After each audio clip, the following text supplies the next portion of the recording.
Load असेल त्याचप्रमाणे महानगरपालिका आयुक्त तथा प्रशासक श्री भूषण गगराणी सर, त्याचप्रमाणे अतिरिक्त महानगरपालिका आयुक्त डॉक्टर अश्विनी जोशी, त्याचप्रमाणे उपायुक्त श्रीमती चंदा जाधव, सहाय्यक आयुक्त श्री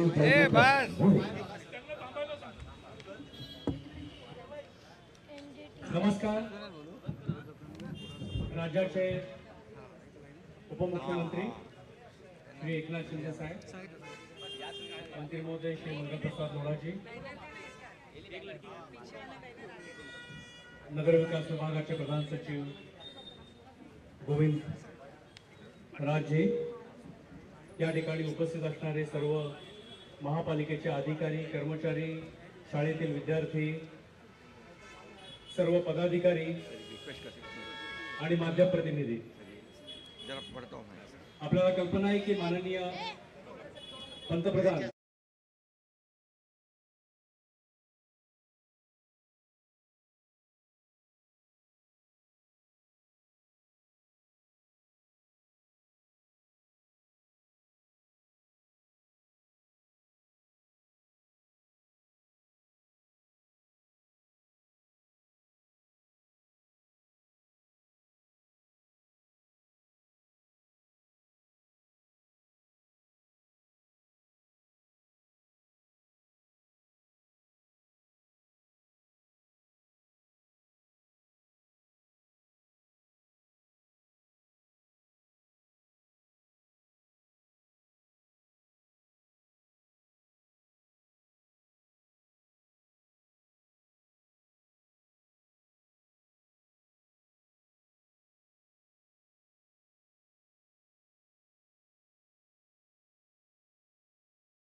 इथून मिळेल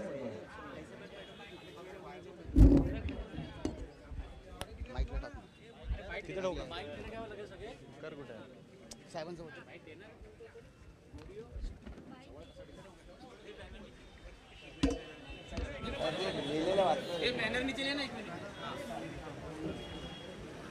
स्वच्छता ही सेवा या अभियानाला उपस्थित आमचे सहकारी मंत्री मंगलप्रभात लोढाजी, महापालिकेचे आयुक्त भूषण गगराणीजी, नगर विकासचे अतिरिक्त मुख्य सचिव गोविंदराजजी, प्रधान सचिव नवीन सोना, अभिनाताई कांबळे आणि वाघमारे, इतर सर्व पदाधिकारी आणि महापालिकेचे देखील अधिकारी, कर्मचारी आणि विद्यार्थी मित्र पण आलेत, NGOची काही लोक आलेली आहेत। या सगळ्यांचं, महिला आमच्या लाडक्या बहिणी इकडे आहेत, या सगळ्यांचं मनापासून मी स्वागत करतो। खरं म्हणजे आज संपूर्ण राज्यात नाही देशभरामध्ये 1 तास स्वच्छतेसाठी असं अभियान सुरू केलेलं आहे। 1 तास स्वच्छता नंतर अस्वच्छता असं काही करायचं नाही आपल्याला। हे 1 तास नाही, हे वर्षाचे 12 महिने 365 दिवस हे सातत्याने आपल्याला ही स्वच्छता करायची आहे। आणि म्हणून मी आपल्या सगळ्यांचं मनापासून या ठिकाणी स्वागत करतो। हे अभियान पुरस्कारासाठी किंवा शाबासकी मिळवण्यासाठी नाही आहे, हे खऱ्या अर्थाने मुंबईकरांच्या, राज्यातल्या जनतेच्या आरोग्याच्या दृष्टीने अतिशय महत्त्वाचं अभियान आहे। आणि म्हणून हा अभियानाचा टप्पा जो आहे हा आपण सुरू केला। मला वाटतं 17 सप्टेंबर ते 2 ऑक्टोबर पर्यंत हा स्वच्छता पंधरवडा होतोय, सेवा सप्ताह होतोय। आता 17 सप्टेंबरला या देशाचे प्रधानमंत्री नरेंद्र मोदीजी यांचा वाढदिवस देखील आपण साजरा केला।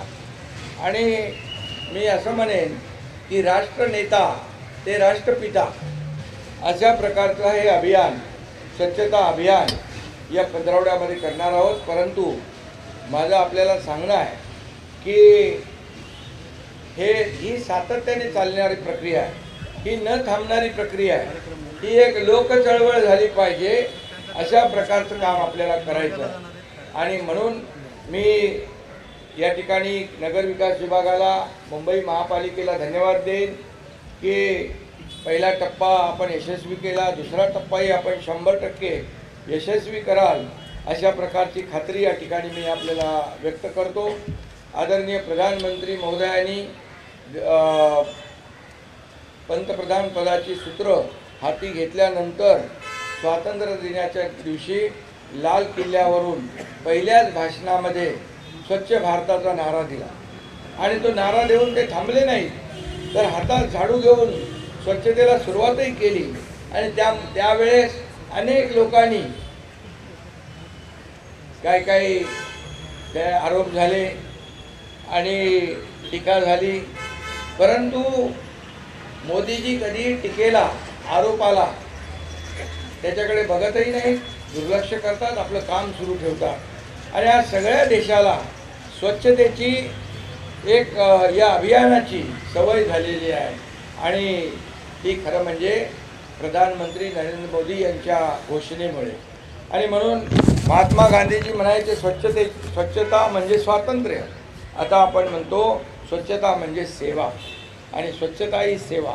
खऱ्या अर्थाने पहिलं आपलं घर स्वच्छ करणं, आपला परिसर स्वच्छ करणं, आपलं शहर स्वच्छ करणं, आपलं नगर स्वच्छ करणं, राज्य स्वच्छ करणं. आणि देशामध्ये प्रत्येक राज्याने असं केलं तर देशामध्ये एक क्रांती झाल्याशिवाय राहणार नाही. आणि म्हणून या स्वच्छ भारत अभियानच्या निमित्ताने देशात कोट्यावधी या ठिकाणी स्वच्छतागृह उभी राहिली. या अभियानाच्या माध्यमातून नळाचं पाणी कोट्यावधी लोकांच्या घरी गेलं, हा देखील महत्त्वाचा भाग आहे. आणि स्वच्छतेचं महत्त्व पटवून देणारं हे देशातलं पहिलं सरकार आहे, पहिलं राज्य महाराष्ट्र आहे. आणि म्हणून स्वच्छता ही सेवा पंधरवडा त्याचा एक अभियानाचा भाग आहे. आज आपल्याला 1 तास काम करायचं होतं आणि त्याप्रमाणे मी बघत होतो वेळ, बोलं पूर्ण 1 तास काम, 1 मिनिट पण कमी करायचं नाही. आणि बघितलं आपण काम की इथं मुंबई महापालिकेचे सगळे लोक आहेत, कर्मचारी आहेत, अधिकारी आहेत. आपण रस्ता तर स्वच्छ केलाच, रस्त्यावरची माती काढली, कचरा काढला आणि ते पाण्याने धुतले देखील. आणि त्यामुळे आता तिथं तेवढा परिसर स्वच्छ झाला. आता मुंबई महापालिकेने अशाच प्रकारचं टार्गेट घेऊन सगळी मुंबई आपण जसं यापूर्वी डीप क्लीन ड्राईव्ह हे अभियान घेतलं होतं आणि त्याचा मोठा परिणाम गगराणी साहेब झाला. तशाच प्रकारचं डीप क्लीन अभियान आपल्याला पुन्हा घ्यायचं आहे. नगर विकास विभागानं 20,000हून जास्त कचऱ्याची ठिकाणं हुडकून काढली, मुंबई महापालिकेने काढली. आणि ही मोहीम आपल्याला 100% यशस्वी करायची आहे. आणि म्हणून मोठ्या प्रमाणावर केंद्र आणि राज्य सरकारने त्या योजनांमध्ये मी जात नाही, परंतु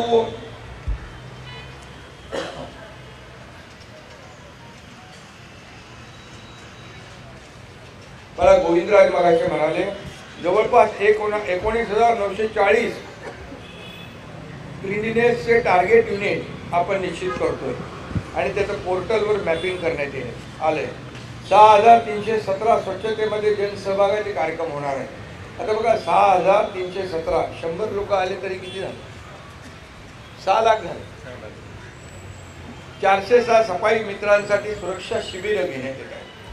त्याचबरोबर 2,173 स्वच्छ हरित महोत्सव. त्याचबरोबर मुंबई महापालिका देखील अशा प्रकारचे स्वच्छतेचे टार्गेट युनिट करतात, जनसहभागाचे कार्यक्रम घेत आहेत, सफाई मित्रांसाठी सुरक्षा शिबिरं घेत आहेत, स्वच्छ हरित महोत्सव घेत आहेत, प्रभात फेरी असेल, सफाई मित्र स्वच्छता कामगार सन्मान, पायाभूत सुविधांचं उद्घाटन, सर्वोत्कृष्ट काम करणाऱ्या स्थानिक स्वराज्य संस्थांचा सन्मान, उत्कृष्ट नागरिक स्वयंसेवकांना पुरस्कार, अशा अनेक या अभियानामध्ये कार्यक्रम होणार आहेत. आणि खऱ्या अर्थाने स्वच्छता कर्मचारी जे आहे हे तुम्ही खरं म्हणजे स्वच्छतेचे खरे दूत आहात. स्वच्छतेचे दूत तुम्ही आहात. आणि मी अगोदर पण म्हणालो की या अभियानाचं नाव नाही तर मुंबईतल्या स्वच्छतेचे खरे हिरो कोण? रिअल टाइम हिरो तर हे स्वच्छतेचे कर्मचारी आहे, कारण हेच लोक मुंबई स्वच्छ करतात आणि म्हणून आपल्या आरोग्य जे आहे चांगलं राहतं.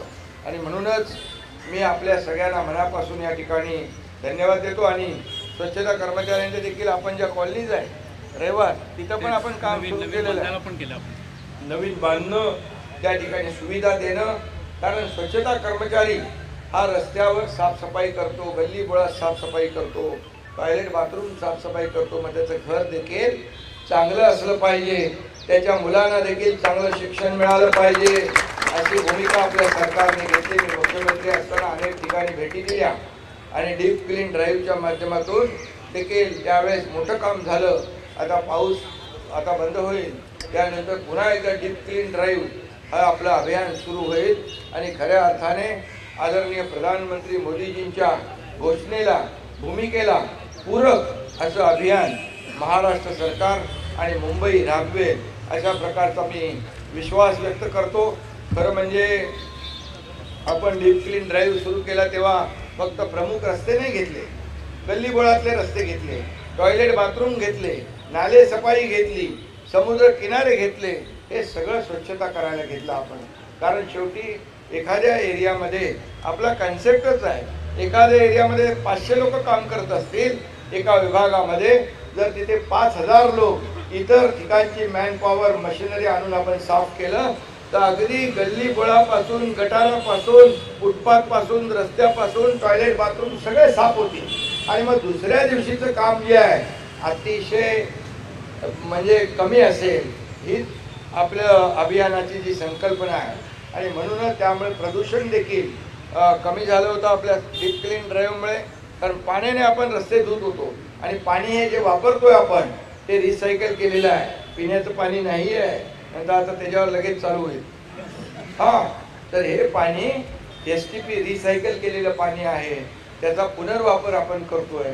STPचं देखील आपल्याला माहीत आहे, त्याची कामं मोठ्या जोरात चालू आहे. रस्ते कॉन्क्रीटचे आपण करतोय मुंबईचे. मला वाटतं 1.5-2 वर्षामध्ये गगराणी साहेब पूर्ण कॉन्क्रिटायझेशन आपलं पूर्ण 1.5-2 वर्षात पूर्ण कॉन्क्रिटायझेशन पूर्ण होईल. तुम्हाला मुंबईकरांना एकही खड्डा शोधून देखील सापडणार नाही, शोधून देखील. आणि म्हणून रस्ते आहे, स्वच्छता आहे, सुशोभीकरण आहे. त्याचबरोबर मोठ्या प्रमाणावर आपण झाडांची लागवड केली. 1 लाखापेक्षा जास्त झाडं केली आपण. उद्यानांचं निगराणी करतोय, देखभाल करतोय, ब्युटिफिकेशन करतोय. अर्बन फॉरेस्ट आपण मुंबईमध्ये करतोय, ही संकल्पना देखील आपण केली आहे.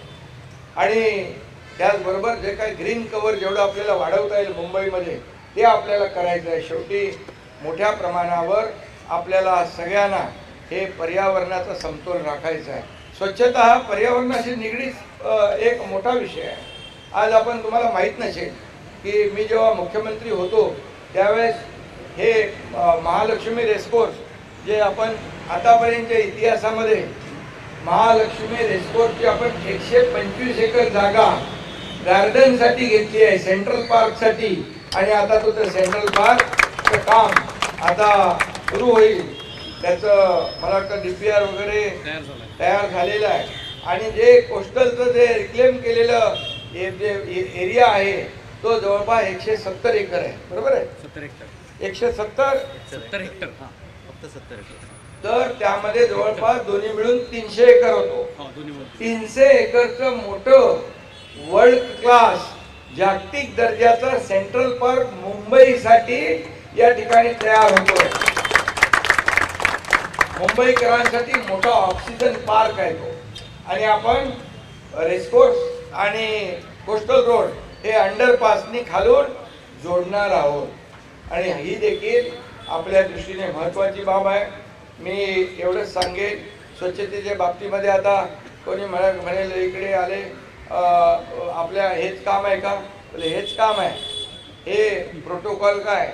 हा स्वच्छता हाच प्रोटोकॉल समजला पाहिजे आपण, बाकी प्रोटोकॉल बाजूला ठेवले पाहिजे. आणि म्हणून अगदी नाले सफाईपासून, रस्ते सफाईपासून, गल्लीबोळातल्या सफाईपासून पूर्णपणे या ठिकाणी स्वच्छता हा आपला प्राधान्यक्रम असला पाहिजे. जी शहरं स्वच्छ असतात त्या ठिकाणी रोगराई कमी असते. आणि म्हणून प्रदूषण मुक्त शहरं कधी होतात? जेव्हा तिथं स्वच्छता असते. आणि म्हणून मोदीजींनी स्वतः हातात झाडू घेतला, स्वतः झाडू मारायला सुरुवात केली. सगळे देशवासी आज झाडू मारायला सुरुवात केलेली आहे. आणि म्हणून रस्ते धुण्याचं काम या ठिकाणी, रस्ते स्वच्छ करण्याचं काम, गल्ली बोळातला कचरा साफ करण्याचं काम या ठिकाणी आज आपण ऑलरेडी सुरू केलेलं आहे. आणि म्हणून आज खऱ्या अर्थाने आपल्या देशाचा डंका जगभरात वाजतोय. हा देश आपला आर्थिक महासत्तेकडे जातोय. आणि त्याच्यामध्ये देखील आता आपली अर्थव्यवस्था देखील मजबूत होती आहे. आणि मग स्वच्छतेमध्ये कुठेही महाराष्ट्र मागे राहता कामा नये, ही भूमिका आपली असली पाहिजे. आणि म्हणून नगरविकास विभागाचे गोविंदराज, असीम गुप्ता यांना मी नेहमी सांगत असतो, मुंबई महापालिका तर मोठी आहे, परंतु ज्या छोट्या छोट्या नगरपालिका महापालिका आहेत त्यांना देखील आपल्याला सेंट्रलाइज पद्धतीने अशा प्रकारची मदत, स्वच्छतेसाठी उपकरणं असतील, मॅनपॉवर असेल, ह्या सगळ्या गोष्टी प्रोव्हाइड केल्या पाहिजे. आणि खऱ्या अर्थाने एक संपूर्ण राज्य, एक स्वच्छ महाराष्ट्र हा नंबर 1 राहिला पाहिजे. आपल्याला मला वाटतं एक बक्षीस मिळालं ना स्वच्छतेमध्ये. स्वच्छतेमध्ये आपण राज्यात प्रथम आलो सर. आपल्या देशामध्ये महाराष्ट्र सगळ्यात प्रथम आलेलं राज्य आहे, याचा देखील आपल्याला अभिमान आहे. आणि म्हणून मी आपल्याला एवढंच सांगतो, सगळ्यांनी आपला सहभाग दिला. आणि स्वच्छतेमध्ये मी मगाशी म्हणालो की नॅचरल काम करा, आर्टिफिशियल काम करू नका. दिखावगिरी आपल्याला करायची नाही. आपल्याला खऱ्या अर्थाने काम करायचं आहे, खऱ्या अर्थाने रस्ते स्वच्छता करायचे. आणि म्हणून हे सगळ्यांनी आपापली जबाबदारी पार पाडली पाहिजे. अधिकाऱ्यांनी देखील, कर्मचाऱ्यांनी देखील, कारण शेवटी तुमच्या हातात हे सगळं आहे. आम्ही काय सांगणार आणि तुम्ही राबवणार आहात या सर्व योजना. आणि म्हणून तुमच्या हातामध्ये या मुंबईकरांचं जीवन सुरक्षित आहे, आरोग्य सुरक्षित आहे. आणि म्हणून या ठिकाणी जे चांगलं काम करतील त्यांचा नेहमी आम्ही सन्मानच केलेला आहे. जे थोडंसं चुकीचं काम करतील, कामामध्ये लापरवाही करतील, त्यांच्यावर कारवाई देखील आपण करतो.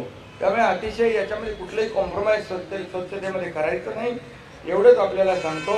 यामध्ये मगाशी मी सांगितल्याप्रमाणे खूप मोठ्या प्रमाणावर आपल्या योजना आपण सुरू करतोय. त्या योजना सुरू होतील, त्यामध्ये सफाई कर्मचाऱ्यांकडून आम्ही अपेक्षा करतो चांगलं कामाची. त्यांच्यासाठी देखील योजना आहेत, त्या योजना देखील सुरू होतील. आणि म्हणून आपण ठरवलं पाहिजे, आपण सगळ्यांनी ठरवलं पाहिजे, मी कचरा टाकणार नाही, मी कचरा करू देणार नाही आणि इतरांनाही देखील कचरा टाकू देणार नाही. आपण गाडीतून कधी कधी बघतो, चांगल्या मोठ्या गाड्या असतात, म्हणजे आपल्या महागड्या गाड्या असतात, त्यातून असंच खिडकीतून आपण बाहेर कागद टाकतो. आपण हे करताच कामा नये. कोणी भिंतीवर कुठे ठुंकण्याचं काम करत असेल तर त्याला तिथेच रोखलं पाहिजे. कचरा टाकत असेल तर तिथं थांबवलं पाहिजे आणि त्याच्यासमोर तो कचरा उचलून आपल्या डस्टबिनमध्ये टाकला पाहिजे. म्हणजे पुन्हा तो कचरा टाकणार नाही, त्याला देखील वाटेल अरे आपण चूक केली. म्हणजे जागरूकता महत्त्वाची, अवेअरनेस लोकांमध्ये महत्त्वाचं आहे. आणि म्हणून आपल्या गावामध्ये, शहरात, रस्त्यावर, शाळेत आता ही मुलं आलेली आहे, शाळा स्वच्छ ठेवायची आहे तुमची, बरोबर? कुठली शाळा आहे तुमची बाबा? न्यू मोदी स्टील, मोदीजींचं नाव आहे तिथं.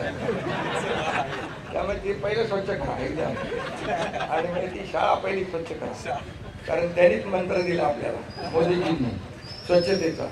आणि म्हणून आपण आज सगळे लोक रस्त्यावर उतरलेलो.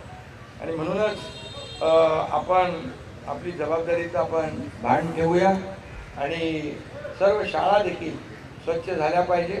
आणि म्हणूनच मी आपल्याला पुन्हा एकदा मनापासून धन्यवाद देतो. आणि आपण एक शपथ घ्यायची आहे का? एवढं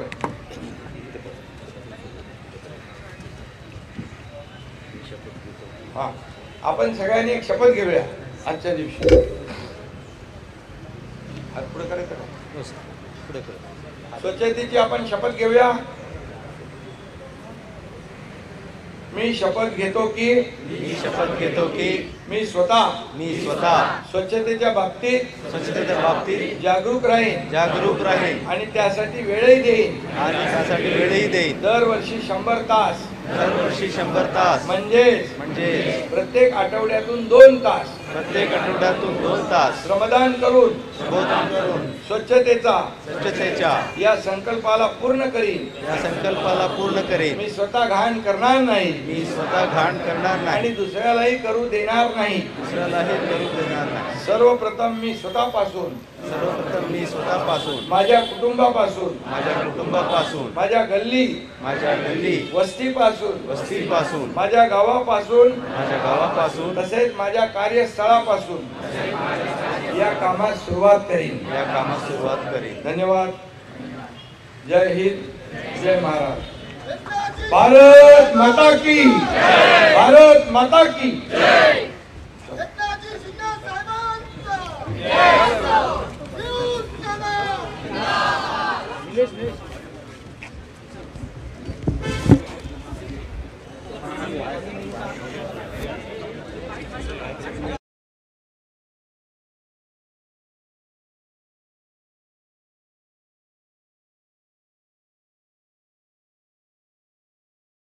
प्रधानमंत्री नरेंद्र मोदीजी नोएडामध्ये या स्वच्छतेचा कार्यक्रम आता त्यांचा सुरू आहे आणि प्रत्येक जण वेगवेगळ्या ठिकाणी या स्वच्छता अभियानामध्ये सामील झालेला आहे.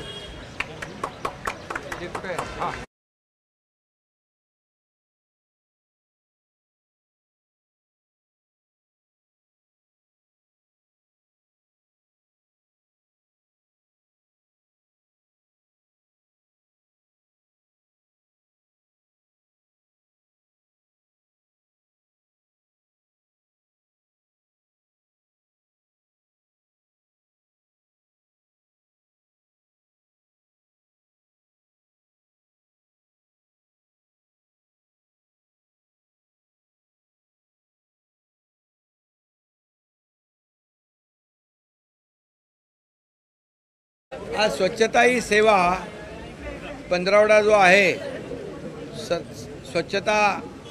स्वच्छ भारत अभियान, स्वच्छ महाराष्ट्र अभियान हे 17 सप्टेंबर ते 2 ऑक्टोबरपर्यंत चालणार आहे. आदरणीय देशाचे प्रधानमंत्री लाल किल्ल्यावरून स्वातंत्र्याच्या दिवशी त्यांनी घोषणा केली की स्वच्छ भारत अभियानाची आणि स्वतः घोषणा करून थांबले नाहीत तर त्यांनी स्वतः झाडू हातात घेऊन स्वच्छतेला प्रारंभ केला आणि त्यावेळेस देखील अनेक लोकांनी हे फक्त दिखाऊपणा आहे अशा प्रकारची टीका केली. परंतु त्या टीकेकडे लक्ष न देता मोदीजींनी हे अभियान सुरू ठेवलं आणि हे अभियान आज संपूर्ण देशभर एक लोक चळवळ म्हणून सुरू ठेवलेली आहे. आजही आपण पाहिलं की इथे रस्ते फुटपाथ जे आहेत ते पहिले झाडू मारून काढली, माती काढली, कचरा काढला, नंतर हे रिसायकल वॉटर पाण्याने आपण धुवून काढले आणि म्हणून या ठिकाणी डीप क्लीन ड्राईव्ह मुंबईमध्ये आपण सुरू केला होता. त्याचाही चांगला परिणाम झाला. आता पाऊस थांबला की डीप क्लीन ड्राईव्ह पुन्हा सुरू होईल मुंबईमध्ये.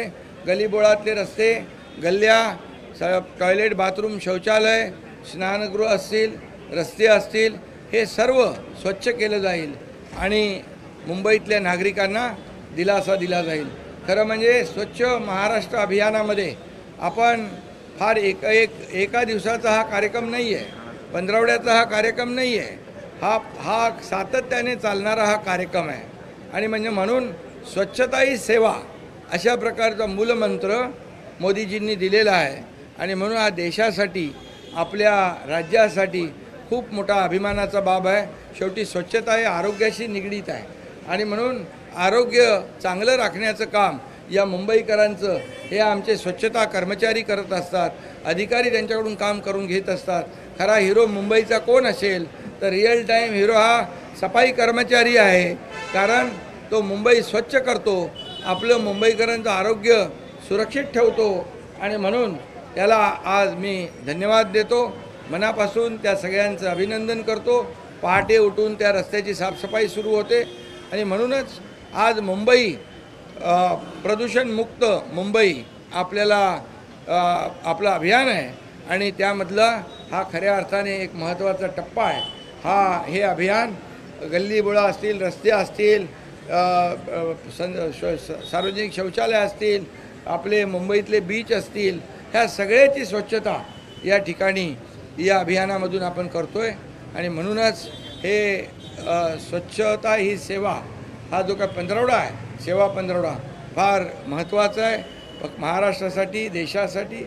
आणि म्हणून मी आदरणीय देशाचे प्रधानमंत्री नरेंद्र मोदीजी यांना धन्यवाद देतो की त्यांनी एक आपल्या अभियानातून, स्वच्छ भारत अभियानमधून एक लोक चळवळ निर्माण केलेली आहे. आणि मग 17 सप्टेंबर ते 2 ऑक्टोबर राष्ट्रनेता ते राष्ट्रपिता असं हे अभियान आम्ही मानतो. परंतु हे 15वड्यापुरतं मर्यादित न ठेवता हे कंटिन्युएशनमध्ये चाललं पाहिजे, हे सातत्याने चाललं पाहिजे, अशी भूमिका आपल्या सरकारची आहे. तुम्ही काल मराठवाड्यात जाऊन आलात. तुम्ही काल मराठवाड्यात जाऊन आलात. खऱ्या अर्थानं मोठी पूरस्थिती आता सध्या आहे. एक मिनट पहले एकदा हिंदीमध्ये बोलू. स्वच्छता ही सेवा ये अभियान शुरू है 17 सितंबर तो 2 अक्टूबर तक. ये स्वच्छता पंधरवड़ा है. मैं आदरणीय प्रधानमंत्री नरेंद्र मोदी जी को धन्यवाद देना चाहता हूँ. जब प्रधानमंत्री को शपथ ग्रहण होने के बाद पहला जो स्वतंत्र दिन था उसमें लाल किले से उन्होंने ऐलान किया, घोषणा की कि स्वच्छ भारत अभियान, और ये घोषणा कर वो रुके नहीं. उन्होंने खुद झाड़ू लेकर स्वच्छता करने में प्रारंभ कर दिया. और तब विपक्ष ने टिप्पणी भी की, लेकिन उसकी ओर उन्होंने ध्यान नहीं दिया. स्वच्छ भारत अभियान मिशन शुरू रखा और आज देखते देखते ये पूरे भारत में स्वच्छ भारत अभियान एक लोक रिवोल्यूशन हो गया है, एक लोक चळवळ हो गई है और हर एक इसमें शामिल होता है. और एक बहुत बड़ी ये क्रांति है. स्वच्छता यही सेवा है, क्योंकि स्वच्छता हमारे हेल्थ से रिलेटेड है. इसलिए हमारे मुंबई के जो कर्मचारी हैं ये सही माने में मुंबई को स्वच्छ रखते हैं.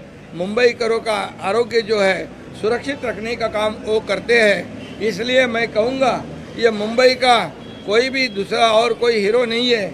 ये स्वच्छता कर्मचारी ये सही माने में मुंबई के रियल टाइम हीरो है, क्योंकि वही दिन रात मेहनत करके मुंबई को स्वच्छ करते हैं. और ऐसा ही पूरे महाराष्ट्र में मैं नगर विकास विभाग के माध्यम से महाराष्ट्र में ये अभियान चल रहा है. और ये अभियान जो है सिर्फ शाबाशी मिलने के लिए, अवार्ड मिलने के लिए नहीं, बल्कि लोगों का आरोग्य सुरक्षित रखने के लिए ये अभियान मोदी जी ने शुरू किया है. और इसलिए ये अभियान बराबर कंटिन्यूसली शुरू रहेगा. और ये डीप क्लीन ड्राइव भी मैं जब मुख्यमंत्री था तब शुरू किया था. डीप क्लीन ड्राइव का भी बहुत ही प्रभाव हुआ था, परिणाम भी हुआ था. अब फिर मैं आयुक्त जी से कहा है कि जैसे बारिश रुक जाता है डीप क्लीन ड्राइव को फिर से हम शुरू करेंगे, और उसकी वजह से पोल्यूशन भी कम होता है. मुंबईकरों को स्वच्छ मुंबई कैसी है उसका अनुभव भी मिलता है. और इसीलिए मैं ये कहूँगा कि केंद्र और राज्य सरकार ने भी कई योजना ये स्वच्छता कर्मचारियों के लिए की हुई है. ये इसकी कॉपी इनको दे दो. तो ये बहुत बड़ा मिशन है. इसके वजह से करोड़ों लोगों के स्वच्छ भारत मिशन में करोड़ों लोगों के घर में पानी मिला, करोड़ों ये शौचालय बनाए. ये जो है ये जिस प्राथमिकता देनी है, ये प्राथमिकता स्वच्छता को मोदी जी ने दी है. देश हमारा आगे बढ़ रहा है, देश नई ऊंचाई पर जा रहा है और नया देश को आयाम मिल रहा है. और इसमें स्वच्छता में हम कहीं भी पीछे नहीं रहना चाहिए. महाराष्ट्र नंबर 1 में है, नंबर 1 ही रहना चाहिए. ये मेरी आपसे सबसे गुजारिश है, हमारे सभी लोगों से. इसलिए आज का ये स्वच्छता ही सेवा अभियान आज से शुरू हुआ, ये कंटिन्यूसली शुरू रहेगा. ये दूसरा टप्पा है. पहला टप्पा हुआ, दूसरा टप्पा है. विरोधक आज पूर पाणी करायला जात आहे. हाँ विरोधक पूर पाणी करायला जात आहे. आज उद्धव ठाकरे चालले.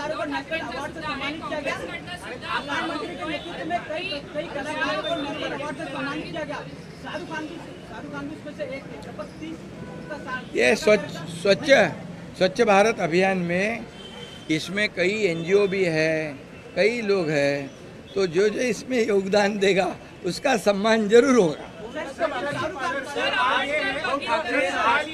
आज चौथ्या दिवशी उद्धव ठाकरे मराठवाड्यात पूर पाहणी करतायत। आता संजय राऊतांनी असं म्हटलं की राज्य सरकारचा जो दौरा झाला तो पूर्णपणे फार्स होता, कुठेही मदत प्रत्यक्ष स्वरूपात मिळत नाहीये आणि ते मदत देणार आहेत का? आक्रोश जो आहे तो ते मदत देणार आहेत का? आणि मी एवढंच सांगतो, पूर परिस्थितीची पाहणी काल मुख्यमंत्री स्वतः होते, मी होतो, अजितदादा होते, आमचे सगळे मंत्री होते आणि पूर परिस्थितीची पाहणी करताना एवढ्या म्हणजे चिखलामध्ये जिकडे वस्ती पाण्याच्या आतमध्ये होते तिकडे देखील आम्ही गेलो, मुख्यमंत्री गेले, अजितदादा गेले, आमचे सगळे मंत्री गेले। आम्ही पूर परिस्थितीचा पाहणी केल्यानंतर संकट मोठं आहे, संकट हे जे शेतकऱ्यांवरचं, शेतकरी हा आपला बळीराजा आहे, अन्नदाता आहे, त्याच्या डोळ्यात आता अश्रू आहेत, ते अश्रू पुसण्याचं काम सरकार जरूर करेल आणि त्यांना संकट मोठं असल्यामुळे त्याच्यामध्ये काही अटी शर्ती न ठेवता त्या शिथिल करून शेतकऱ्यांना मोठ्या प्रमाणावर मदतीची आवश्यकता आहे। शेतकऱ्यांचं पशुधन वाहून गेलं आहे, शेतकऱ्यांची घरं वाहून गेलेली आहेत, शेतकऱ्यांची पिकं आडवी झालेली आहेत, सडून गेलेली आहेत, जमीन खरडून गेलेली आहे, असे अनेक। त्यामुळे त्याचं वर्गीकरण करून त्यांना मोठ्या प्रमाणावर, मी स्वतः त्या ठिकाणी काही ठिकाणी जाऊन पाहून आलो, त्यामुळे मोठ्या प्रमाणावर त्यांना मदत देणं अपेक्षित आहे। आणि आता शेतकऱ्यांच्या डोळ्यात असलेले अश्रू, आमच्या माय भगिनींच्या डोळ्यात असलेले अश्रू या ठिकाणी पुसण्याची जबाबदारी सरकारची आहे आणि सरकार ते पूर्ण करणार। 2.5 वर्षात देखील शेतकऱ्यांना मी मुख्यमंत्री असताना जी मदत केलेली आहे ती सर्वांसमोर आहे। आता देवेंद्रजी मुख्यमंत्री असताना ते देखील जे आमची टीम जी मदत करते आहे ते देखील सर्वांसमोर आहे। शेतकऱ्याला कधीही वाऱ्यावर आम्ही सोडणार नाही, बिलकुल शेतकऱ्यांच्या मागे खंबीर राहू।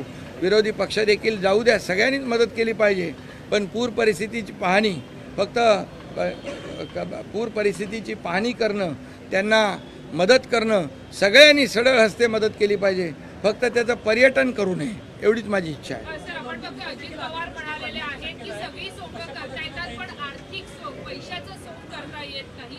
बांधावरती जेव्हा शेतकरी भेटायला आले त्यावेळेला अर्थमंत्री म्हणून त्यांचे बघा, मुख्यमंत्री स्वतः फिरलेत, अजितदादा स्वतः फिरलेत, मी स्वतः फिरलोय।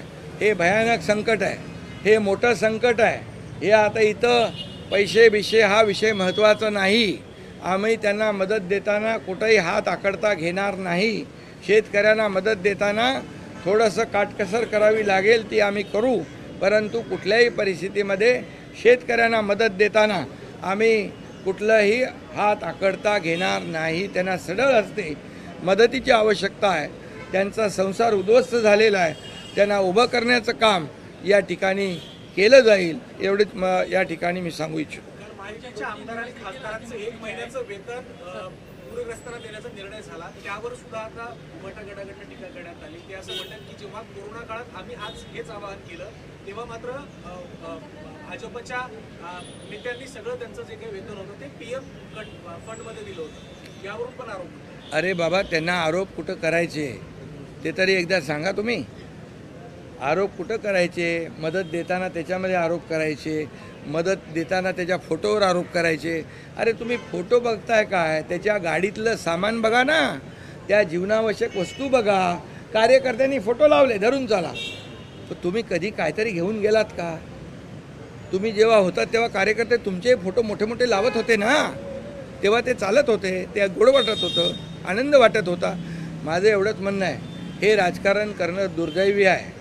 लोकांना आम्ही पाहिलं, एका कपड्यानिशी ते बाहेर आले होते, त्यांना कपडे, त्याचं ब्लँकेट, चादर, चटाई, भांडे, भांडीकुंडी, रेशन सगळं दिलं त्यांना, ते आवश्यक होतं। त्यात काय राजकारण करायचं? तुम्ही घेऊन जा, तुम्ही द्या। आणि पंतप्रधान निधीला म्हणालात आपण दिलं, आता आम्ही कालच जाहीर केलं, शिवसेनेचं, मंत्र्यांचं, आमदारांचं, खासदारांचं 1 महिन्याचं वेतन या पूरग्रस्त भागातल्या लोकांसाठी आम्ही दिलं आणि अजितदादांनी दिलं, भाजपनी, सगळं महायुतीच्या लोकांनी ते जाहीर केलं आहे। आपापल्या परीने जेवढं काही करता येईल ते केलं पाहिजे. मोदीजींच्याबद्दल म्हणाल तर मोदीजींनी अख्ख्या देशाला हे वॅक्सिन आहे ते पुरवण्याचं काम केलं, इंजेक्शन पुरवण्याचं काम केलं. फक्त देशातच नाही, ज्या ज्या देशांना, इतर देशांना देखील गरज होती त्यांना देखील ते पुरवण्याचं, वॅक्सिन पुरवण्याचं काम केलं. आणि एक माणुसकी दाखवली. माणुसकी काय असते ते दाखवली. अशा वेळेस टीका करणं म्हणजे हे दुर्दैवी आहे.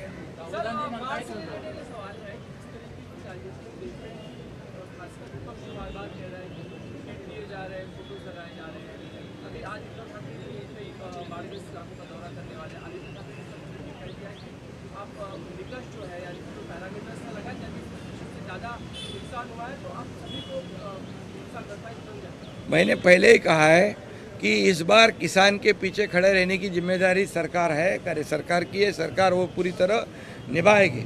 वो किसान के माँ बहनों के आंखों में आंसू है, वो आंसू पोंछने का काम, उनका घर बार उद्ध्वस्त हुआ है उसको ठीक करने का काम, फिर से उनको मदद करने का काम, ये सरकार का जिम्मेदारी है. और बिल्कुल सरकार जिम्मेदारी पूरी तरह निभाएगी. इसमें मेरी इतनी गुजारिश है कि ये पानी दौरा ही रहे, ये पर्यटन ना हो और इसमें कोई राजनीति ना करे. आपको जो देना है वो भी दे दो जाके, कोई मना नहीं करेगा, सबने देना चाहिए. इतना बड़ा संकट है कि जितना भी उनको मिले वो कम है, तो जो दे रहे उनके ऊपर टीका टिप्पणी करना गलत है.